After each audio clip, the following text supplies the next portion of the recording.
Hello and welcome to Wands and Fronds, the weekly podcast where we talk about magic, herbalism, and more. And this week, it's just me, Shannon, as your host. But we're kind of kicking it back to an old school Wands and Fronds special where we did Wands and Fronds and Friends. So today, we're having my wonderful partner of 10 plus years, my husband of 7 years. We've been together a long time. So Eric, welcome back. Hi. If you're watching the video, I'm waving. If you're not watching the video, you're doing the podcast wrong. I mean, if you're not watching the video, you're doing the podcast as an audio only medium, which is what they were originally designed for. So we missed Nick this week, but we wanted to still bring y'all an episode. So I thought that we would kind of talk through some of the stuff that Eric has been doing lately, because they've been really on it, I feel like, with the tarot and all of the decks. We've gotten a bit of a hoarding problem, I think, with tarot decks. We have a hoarding problem? Okay, well, we both. I've been given many tarot decks problem, and I just use them. I don't think that's a problem to have been gifted a lot. Anyway, all that to say, I was trying to think about it earlier. I was like, how many decks do we have now? The answer is a lot, and probably more than we want to admit to. 10 to 12. Yeah. Somewhere. Solidly. But I've been trying to get into like my runes, which I'll talk about at some point. But, Eric, do you want to talk a little bit about like what your tarot journey has been like, I guess? Just kind of like a big overarching view of it, because I know that it seems like of all of the sort of like metaphysical practices, tarot has kind of been the thing for you that has really stuck. That's true. It has stuck. And I don't know why, so I don't have an answer for that. But I guess, my tarot journey as a whole, if you want to go super big picture, I, of course, grew up like every good, God-fearing Christian child to be taught that tarot was the devil. Not the devil tarot card, but the actual devil. The actual Christian Satan. And to use a tarot deck was to summon demons into your life so they could possess your soul. Which, honestly, if you could summon demons just using tarot cards, like, good on ya. I learned that tarot decks were very, very powerful. And if I were to use one, I would be damned to hell forever. And of course, I learned all the really good stuff from movies, where if you flip the death card over, you're definitely going to die. You're going to die in like the next 5 minutes. Yeah. Obviously. No, I can't remember what the first tarot deck I used was. I think it was one that you had. Well, no, I think we got you the moon deck, right? Well, you had one before that, I think. And then we decided to get one together. Oh, yeah. And it was the moon tarot deck. And then I started using it more than you because it was the only one I had, and you had another one, and so it just became my tarot deck. Yeah, I do really like that deck still, though. It's really pretty. It's still my favorite deck. It's the one I use the most, and I think I can't remember if it was probably you or we were talking about it, but what kind of clicked for me with tarot that made me like it was, well, first I'll say I stopped taking it so seriously. Not that I didn't put any weight behind it, but I took all of that, the things you're taught about tarot, about it predicting the future and it like being this extremely heavy thing. Not that I'm saying you can't gain insight and things like that from it. Obviously you can. I do it all the time, like almost every day. But to come at it from a much lighter perspective, I think made it more accessible for me. It made it a lot easier to start out as opposed to staring at it, because I'm usually very analytical. Capricorn, Taurus, I've got a lot of Earth. Very analytical and staring at it going, what does it mean? Exactly. Tell me what you mean now. Reveal your secrets to me. Stopped doing that, which was great. So I took it much lighter. I'm a writer. I at one point wanted to be an animator. I love comic books. all that stuff. So the tarot kind of, to me, started to tie all that stuff together because it's all archetypes and all story, even to the point of, we've talked about this, like when you look at the tarot deck, you of course have the archetypes of the court cards, but then you have the numbers, and you can almost think of those as like acts in a play or acts in a movie. Like the first third, or 1, 2, 3, are a lot of beginnings, starting of the journey. You've got 4, 5, 6, which is the middle, which is usually where a lot of bad shit happens. It's the conflict. Yeah, and then you have like the ending where you get into like this, like the 8, the 9, the 10, and it's a lot all about resolution, coming to the end of a journey. Yeah, I like the way that I've read in some tarot books, they refer to them as like the 3 mini dramas of the minor arcana, which I think is kind of an interesting way to think about it, just like on the story front, you know? Right, so that really kind of hit home with me. And then going through all of the different types of decks that I now have, is I really like the artwork. Because not gonna lie, no offense, if you like the really traditional artwork, it just never really did anything for me. Like, it was always just boring to me. Like, my favorite tarot deck is the Moon Tarot deck. And the illustrations are amazing, the colors are really great, and to me more insightful. Like one of the cards that's about, I forget which one it is, it's like the 8 of Swords or the 7 of Swords, the one where it's usually somebody tied up. Oh, I can't remember off and blindfolded. But in my deck, yeah, I'm like, I don't really use Rider-Waite. Sorry, if somebody wants to like DM on Instagram or tweet, y'all don't tweet, do you? No. Use a social media, figure out which tarot deck it is, because I can't think of it off the top of my head. I mean, I know. We'll figure it out. Anyway. So in mine, the one that I really like, it shows a person in front of a giant TV, and there's like stacks of movies and stacks of books, and they're wrapped up, and they're not tied up with rope, but they're wrapped up in like video game controller wires. Oh, that's fun. So it's a really cool image to like look at, and it's modernized to like think about all the different ways you like overstimulate yourself, all the ways that you like overthink, and you feel like weighed down by just all of the stuff that you surround yourself with. So I really like the ways different tarot decks animate, because then I have another one that's like slightly more traditional, but it's called The Beauty of Horror, and it shows a woman blindfolded, and she's like trying to walk away from a castle. It's very gothic, and there's like a maze of swords she's trying to walk through. So I think it's the same card but illustrated differently, so it has a slightly different intonation. So I've started collecting tarot decks, because depending on who illustrated them, who wrote the guidebook, what perspective they have, I think it brings it informs the illustrations, and I think it makes for an interesting study to like read one tarot deck when I'm feeling one way, and I use a different tarot deck when I'm feeling a different way, just because of the way things are presented. Yeah, and I think it's like every tarot deck is going to have its own kind of slant on things. You know, a good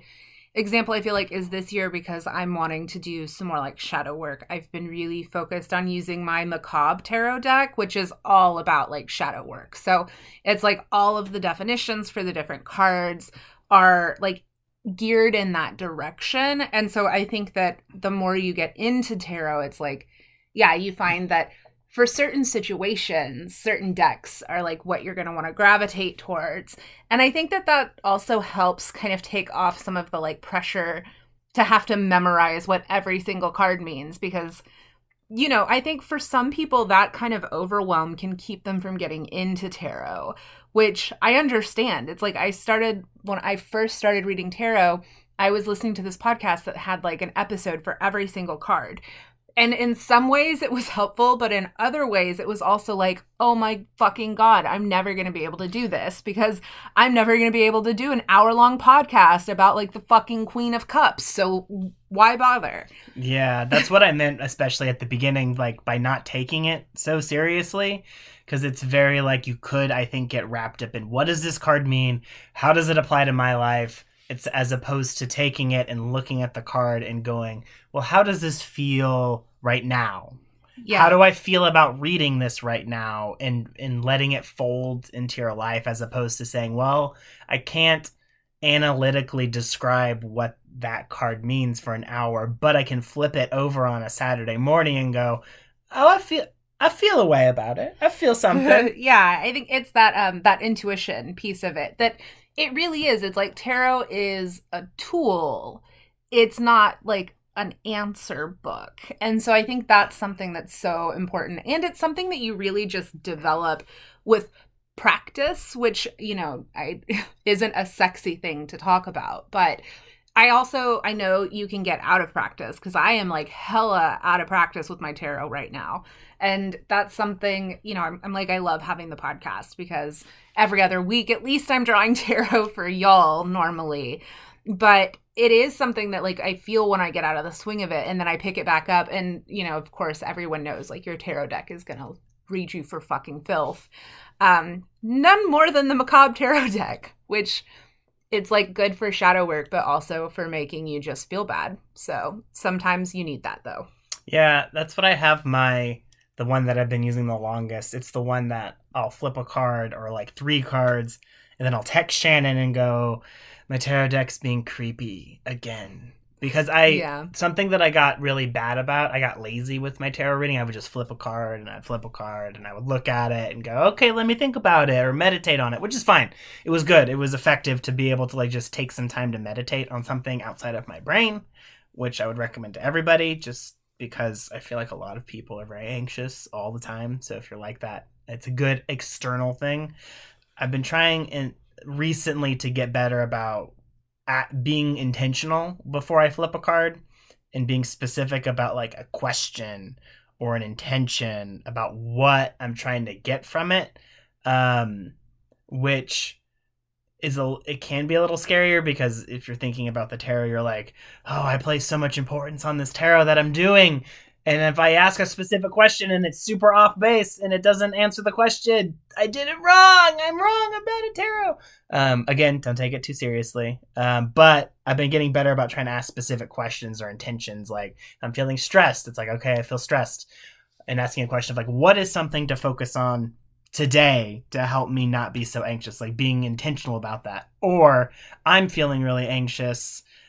Is there something internal for me to focus on so I can maybe untie this knot? So you can go either way with it, but asking something intentional. So when you flip the card over and you start reading about what it's about or thinking about how it applies to your day, or if you're flipping for like the week, how it applies to your week, etc. I think it's a much more effective, the more of yourself that you bring to it, as opposed to just the mystic way of looking at the tarot deck of like, it's going to flip a card over and give me all the answers. No, that is, to me, has been a very ineffective way of using tarot. It's usually very disappointing. It doesn't stick very well, but the more of yourself you bring to it, I think it becomes significantly more helpful and significantly more effective of a tool. Yeah.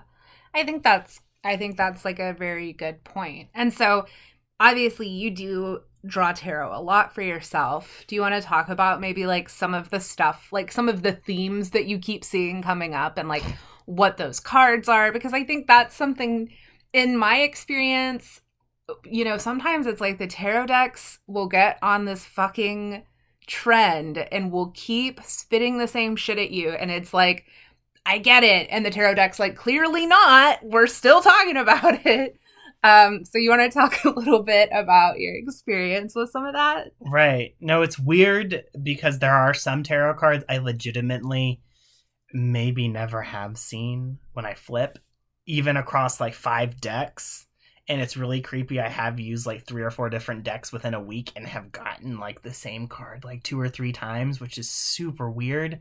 But I do get recurring cards, and it's not just, oh, I remember that card because it looked cool, so of course I think I see it all the time. I keep a journal, and I flip back through and I'm like, okay, am I losing my mind, or am I actually seeing this card over and over and over again?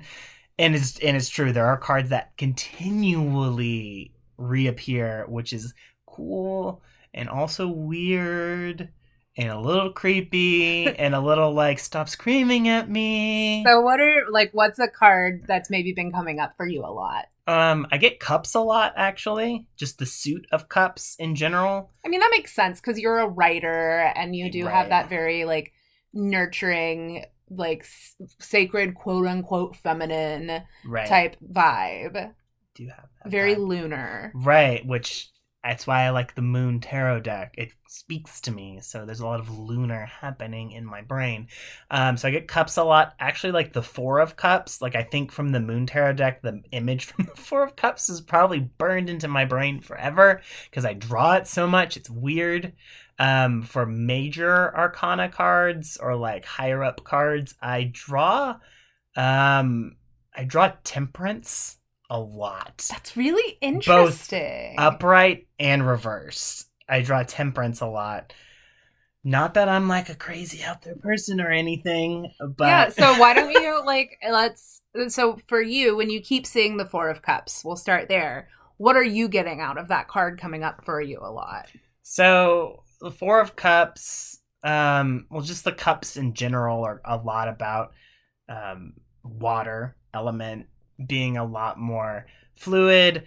We talked about before with kind of the storytelling perspective. The four is right before the five, and the five is like the bad one. I always hate when I draw a five because five is like, now your entire life is upended. It's not over yet, but everything is flipped over. But the fours are nice.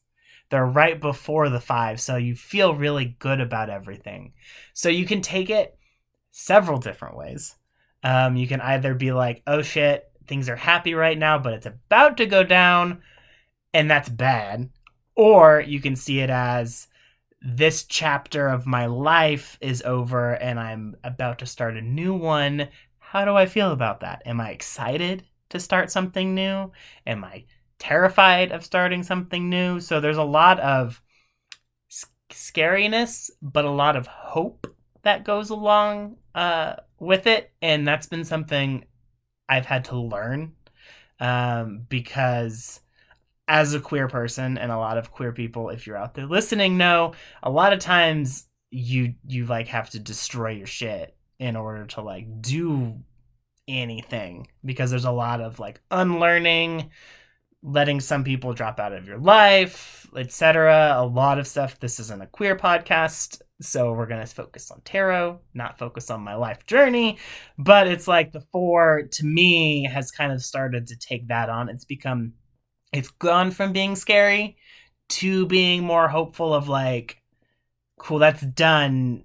So the idea of something bad or something, not necessarily, I don't even see it as bad anymore, just as of something ending and upending and getting flipped over, has become more exciting. So I've become more excited about the idea of things ending but not being over. So that's kind of what the four in general has come to mean to me. But as a super earthy person, the cups are reassuring because it's a nice reminder. I need it daily to be more flexible and fluid, because I'm not that. You're a little rigid. So what about temperance? That's like a big major arcana. Temperance is good.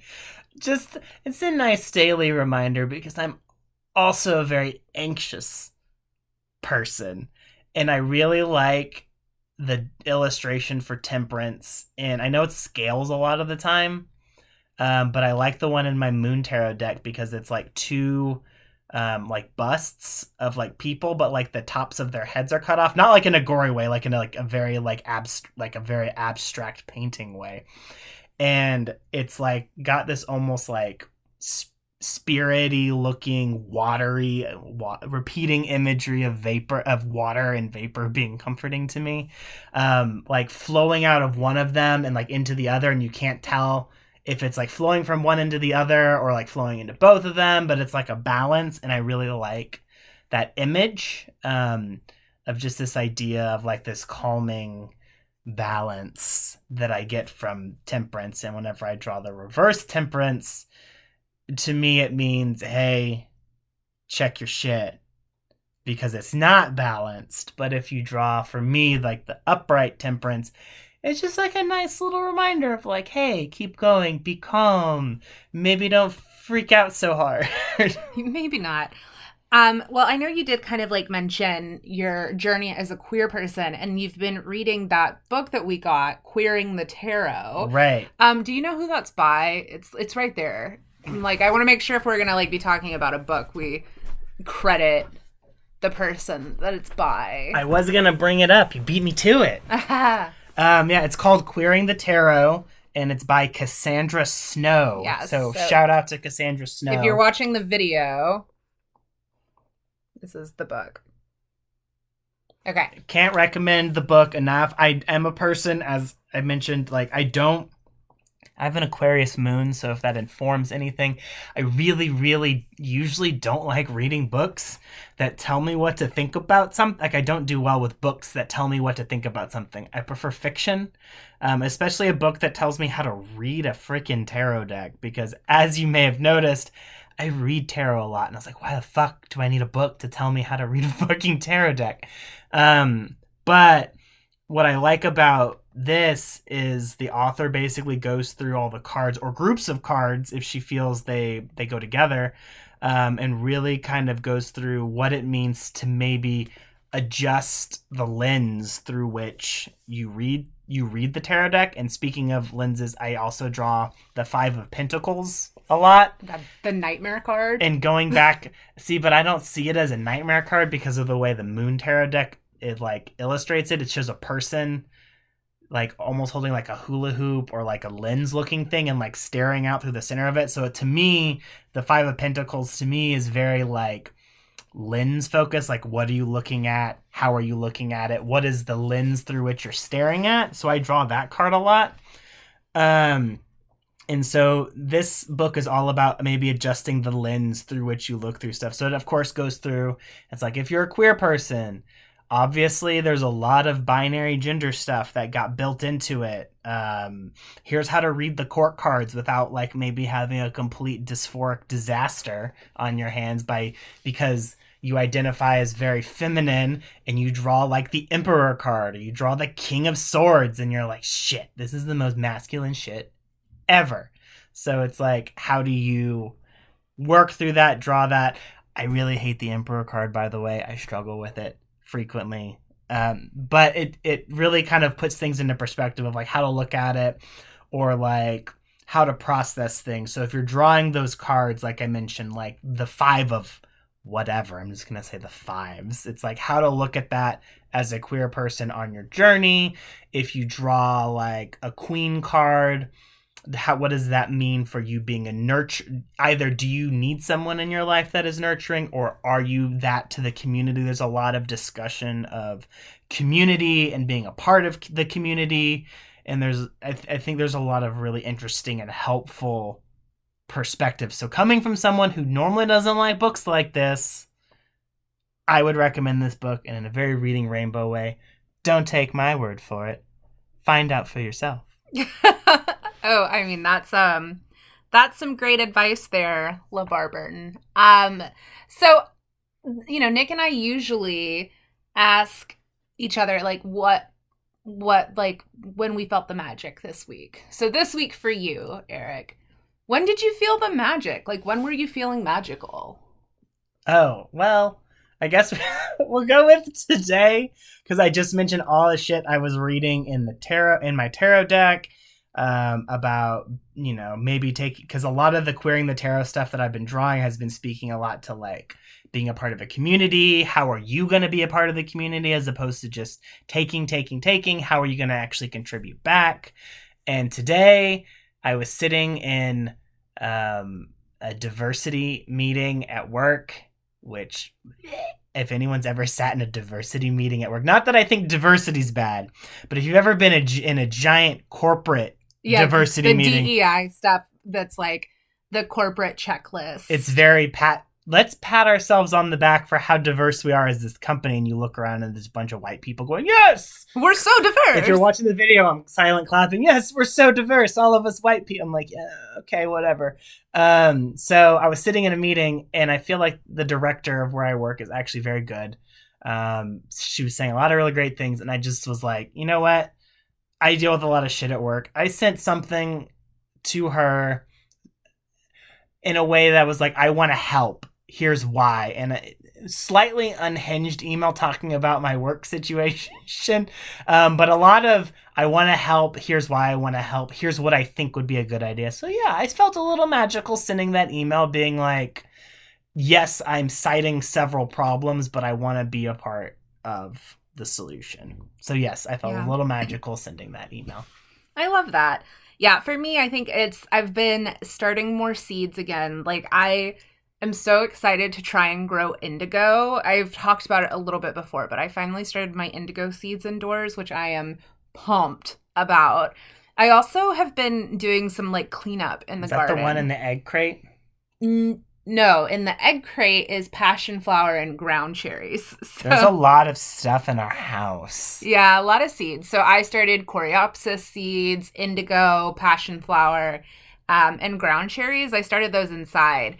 And then outside, I started our little like salsa bar is what I'm calling it on the porch. So I planted serranos and hatch chilies and jalapenos and tomatillos and cilantro. So I'm like, here's our little southwest corner.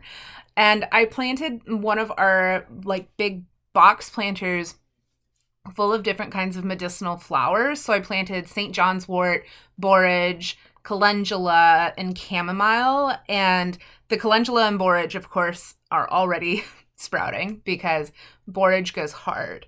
So it was just nice getting to spend some time in the garden to like really get dirty and plant lots of seeds because, you know, I've mentioned it and I really last week talked about it. This has been kind of like a rough season for me with work has been really intense and I've had so much shit on my plate and just like family shit that's been hard. So it was nice to like be in the garden, but then I was walking through some of my space and I was just feeling so like defeated, right? Because it was like everything looked like shit outside.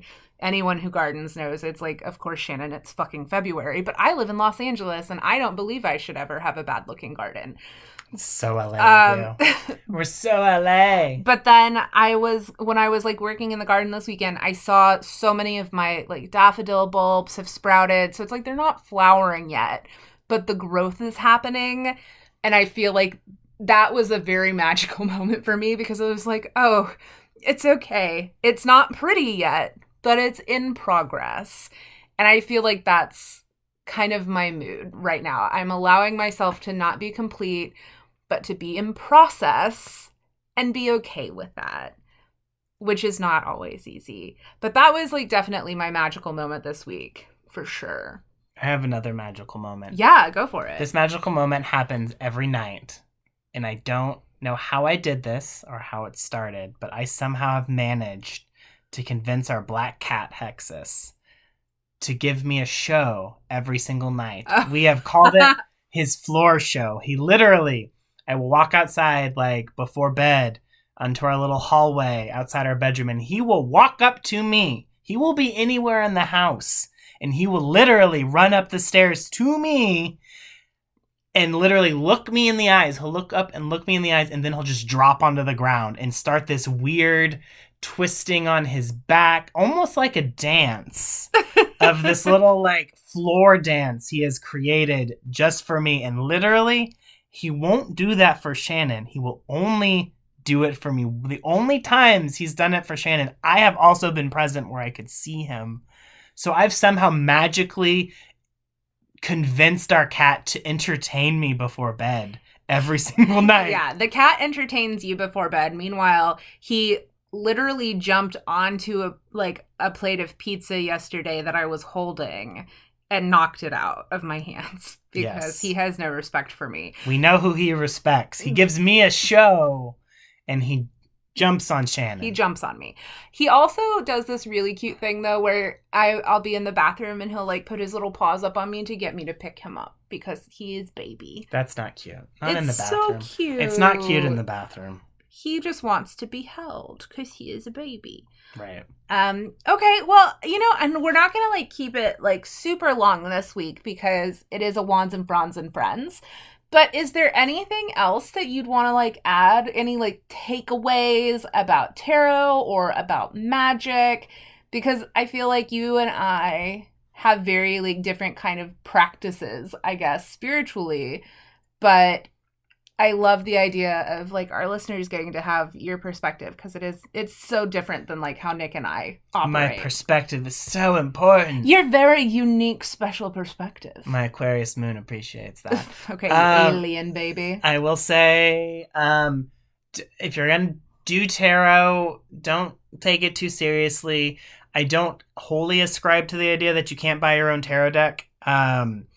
I just got Shannon to buy me 2 tarot decks because I may or may not have mentioned that I really like them. Okay, but can we also, like, y'all remember at the top of this when Eric was like, I don't have a tarot deck hoarding problem. I have someone just keeps buying me stuff. Meanwhile, this one sends me 2 links today to tarot decks, and when I buy them, I'm the weirdo with the tarot deck hoarding problem. Well, I just sent them to you because I like them, not because you were going to buy them for me.